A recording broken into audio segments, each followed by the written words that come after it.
Good afternoon. My name is Rob Meisey, and welcome to my continuing series on international tax issues. Today, we're going to talk about denying deductions for hybrids. When I say hybrid, we're not talking about my wife's new Toyota Highlander. Instead, we're going to talk about the Section 267 Cap A rules, and in particular, the mismatch regulations that just came out this spring. So this is how Section 267 Cap A is supposed to work. Forco in country X invests in U.S. sub pursuant to a financial instrument that's basically a hybrid, such that for U.S. tax purposes, the payment by U.S. sub is interest, which is typically deductible, but in country X, it's a dividend. And because it's a dividend in country X, under their participation exemption, Forco does not pay any tax. As a result, because there's no tax in country X, U.S. sub does not get to take the interest deduction. Now, what happens if there's an intermediary between U.S. sub and Forco?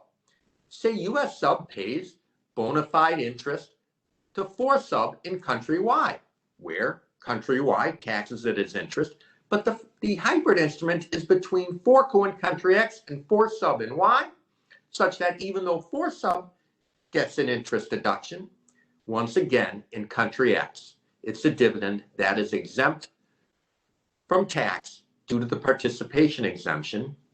In this situation, we have the mismatch regulations apply to deny the interest deduction to U.S. sub.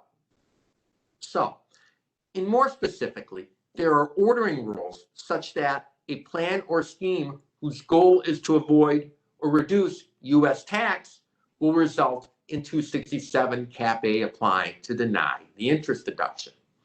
Now, my questions are, how will U.S. subs personnel know that they're actually making a payment to someone upstream that doesn't include it? Oftentimes, the U.S. personnel are kept in the dark by their foreign parent.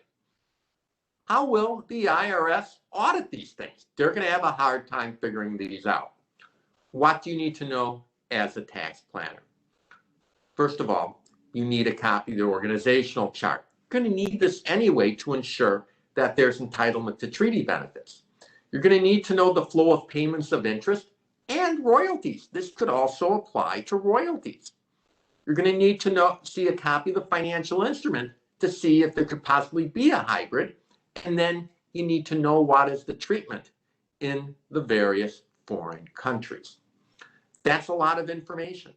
But you need to know all that to actually provide proper advice to your client as to how these mismatch rules will work. Well, that's all I have this time. Thank you for joining me. I look forward to seeing you in the future when we further discuss international tax issues. Have a great day, everyone.